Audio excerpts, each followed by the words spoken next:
first off, a residual.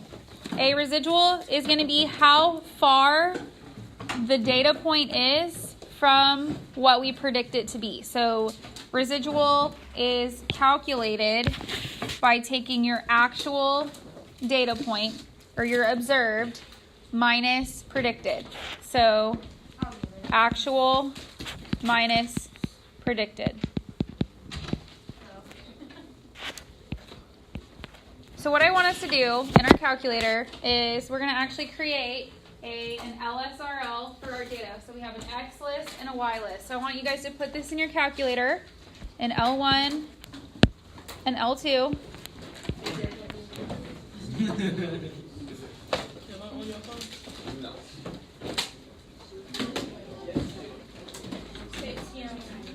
So we gotta do the stat thing again? Yeah.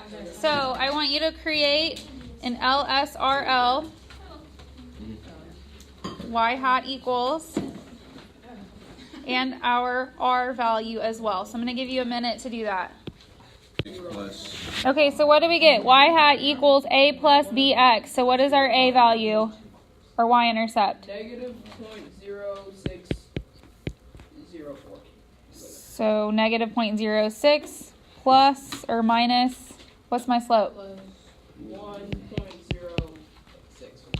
If you have a TI inspired one, I did like the stat calc 8 and I got It's stat calc and then it's linear regression. I don't, 4? 2. And then what's my R value? 2 for the first one, so I did because 0.9. 929? Yes. Okay, and I skipped number 1, so let's plot the scatter plot. Plot the points.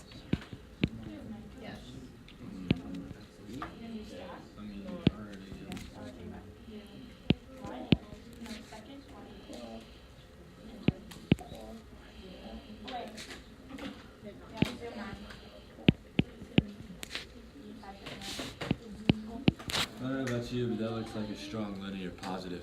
Oh yeah. It does. Okay, so I plotted the points, and then I have my LSRL here. Now, in our third column on our chart, Y hat, those are going to be all of our observed, or our predicted, like what we would predict to happen when we plug in our X values into our LSRL. So I want you to plug in 2, 3, 5, 6, 7, 9, and 10. If you want to split them up with somebody and maybe take like the first 4 and then someone else does the last 4, that's fine. First 2, third 2. All right, I don't know why you pointing at me like that. And fill in this third column right here. All right, so you're gonna do Me. So what's the first one? 2.0. 2.06. Next one. 3.12, Next one. 5.24, Next one. 6.3, Next one. 7.36. Next one. The 5 and 6 are out of order. Just because. Just switch them. All right, next one is never mind. No, you're good. 9.48. Oh, no, 9.48. And what's the last one? 10.45. Okay, perfect. Okay, so this column right here. This column right here is considered our predicted. Okay? What our Y values are that we were given, those are our actual. So that's what actually happened. But the ones that we put into the equation are what we predict to happen. Now what we're going to find in our last column is considered our residual. So how far off was our prediction from what actually happened? So we're going to subtract, and you would get actual minus predicted. So in the first one, it's going to be negative 1.06. All of these negative? No. Oh, wait, no, less. 1.88. 1.76. Negative 1.3. Wait, how is that 1.64. I just did 4 minus 3.12. 1.645 is a confidence. How is that 1.8? Isn't that 1.88? You're right. Which percentage? It's not 1.88, it's 0.88 And 0.762, right? and 0.76. Okay. I can't add. Hey, that's alright. That's why you Yeah. use the TI-84. Yeah. Negative 1.48 and 0.55. Do you recommend reading this out ahead? I can math that. Only you, CK. Only you. Alright, then my head. Okay, something interesting. If I added up all these numbers without even doing it, but what do you think? Because we got some positive, some negative. What do you think they would add up to? 0. Wow. So what's interesting is that our LSRL, like what the calculator is doing, is it's finding the average between, so my orange line is my LSRL, it's finding the average between like some that are above and some that are below, and it's minimizing the distance between them. So it's saying that all the residuals are 0. That's wild. That is crazy. And it does that for you in like 1 second. So my residuals always add to 0. If I have a positive residual, like I have here, here, here, and here, Oh, it's going to be positive. that means that I am above. I'm above what is predicted. So if I have a positive residual, then that means that I am above what is predicted. If I have a negative residual, which is here, You're below. here, and here, I'm below. Wait, both? Plus? So negative means that I'm below what is predicted. Shouldn't that be a minus sign? Oh, yeah, it should. Are you alright? Yeah. Probably because y'all are talking so much. What? I don't think that's because we talk every class. Usually you just enjoy it more. So whenever I'm above, would I say that I overestimated or underestimated? I'm above. Overestimated. Underestimated. Overestimated. So let's say I predict, like if you studied for 5 hours, I predict that you make a 90. And But you got 100. Did I underestimate you or did I overestimate you? Underestimated. I underestimated you. Don't underestimate. Because what I predicted is lower than what you did. I underestimated your potential. Why? That hurts. But if I predict that you're going to make a 90 on this test and then you make a 50, then I overestimated you. That's bad. I say overestimating myself. So what we're going to do is we're going to learn how to make a residual plot. Okay, on our, like, it's just like making a scatter plot, but instead of like our X and Y list, it's now going to be X in our residuals.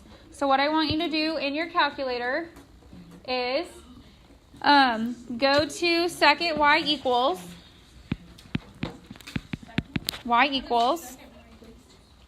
our stat plot, where our list 1 should still be our x-axis. So x should be list 1.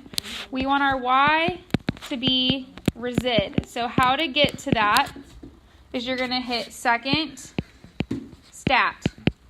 And I think it is option 7. Okay, option 7 that says resid. Yeah. So hit enter, and then I want you to graph it. This is making a residual plot. When we graph it, do we just still zoom Oh, the Inspire. So the last question, it says, is the LSRL from question 2 an appropriate model for this data? So what we look at in our residual plot is sometimes when you look at a scatter plot, it looks pretty linear, but it may actually have a curve to it, and you can't necessarily tell. So a way to decide if it's linear or not is by drawing a residual, and what you want is for there to be no pattern. So we're looking for a bunch of like scattered points. That's what this is. And so what I would say is, since residual plot has no pattern, the linear model is appropriate. And that's it.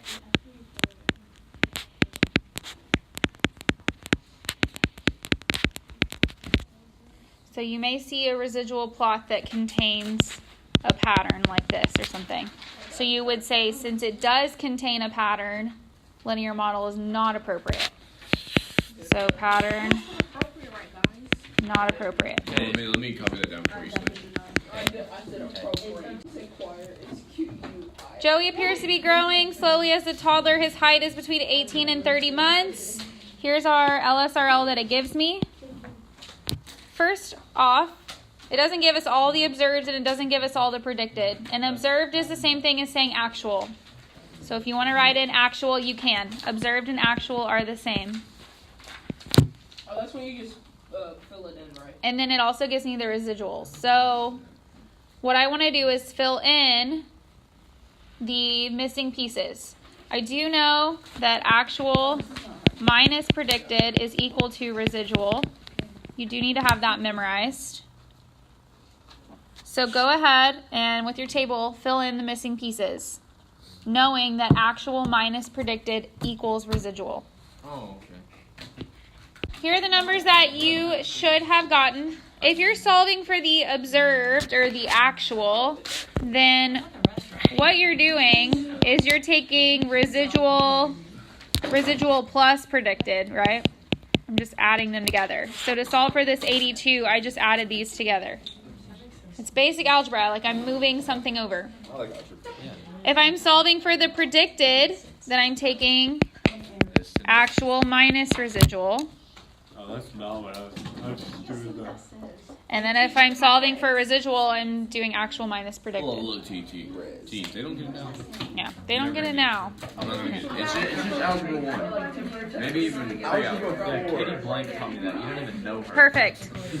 I do know her. So, next one, draw the residual plot. So what I want you to do, all of my x values Okay. go here, Alright. and then all of my residuals Go here. Alright. go here. So if you want to type it in your calculator I would like to draw it with some practice, I would like to do that. you would like to do that. So if I want to draw it in my calculator, there's a few things I can do. So let's listen to the options. I could put my x values in list 1 and my residuals in list 2 and just go ahead and graph that. Or I could put my x's in list 1 and my y's in list 2, calculate the LSRL, and then do L1 in residual. I like the first way better. Yeah, I'll do the Okay. Second one. The only way that the residuals will show up, though, is if you calculate your LSRL. Like stat calc 8. Yeah. Yeah, but we don't need to, so they gave them to us.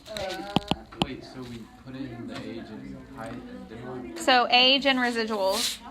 That's what you put in? Yeah, because I just want to graph the residual plot. Yeah, but First way is definitely easy. So I'm going to give you 2 minutes to do that.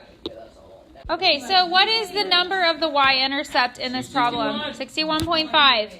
Now, instead of trying to memorize a script, think back to your algebra knowledge as to what a y-intercept actually is, just on a graph. On the y-axis. It's on the y-axis. When When x is 0, your y-intercept is the number. And then all you do is add in context to that. So when x is 0, what is x in the problem? Age. So when the age is 0 months. So basically when the baby is born. So I'll say when age is 0 months. Or baby is born. Either way. You could say either way. The height, the predicted height. It's 61.5. Yes. Does that make sense? Does that make sense? yes, that makes sense. Oh wait, is it predicted or observed? Predicted. Observed is what actually happens. 61 centimeters. So what it is that baby is born at that height, and then every month they grow by 0.837 centimeters. I was 68. Oliver at the door, guys. I was a long baby. Okay, question D. It says, based on the residual plot, would you describe Joey's growth pattern as being linear? Yes or no? Yes. Yes. There's no pattern. So since the residual plot There's no pattern. has no pattern, a linear model is appropriate.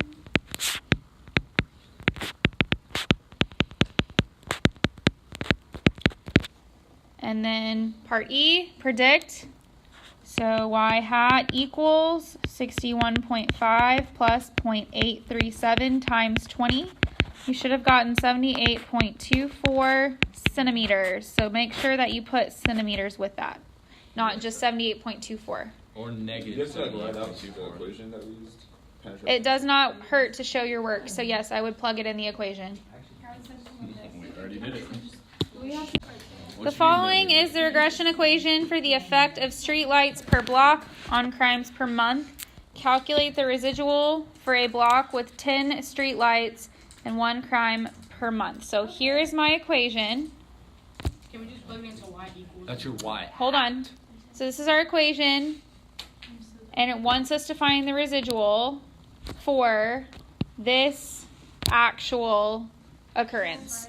So it's like 10, 1 is our x and y. Goodness. So whenever x is 10, y is 1. What is the residual for that? So I consider this one to be our actual. How do I find predicted?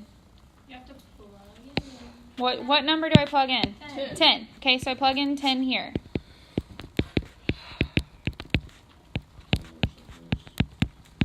So I would get 2.4 minus 2, which is 0.4. And Is that's it your actual minus predicted? And this is my predicted. The formula for residual is what?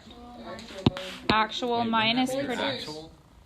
No, actual is what they gave me. That's like Predicted is what I plug into the equation. Oh, okay. So then if residual is equal to actual minus predicted, it is 1 minus 0.4, 0.3. which is 0.6. That's what I said. So is my actual above or below what's predicted? Above. Above. So did I overestimate or Underestimated. I underestimated? Perfect.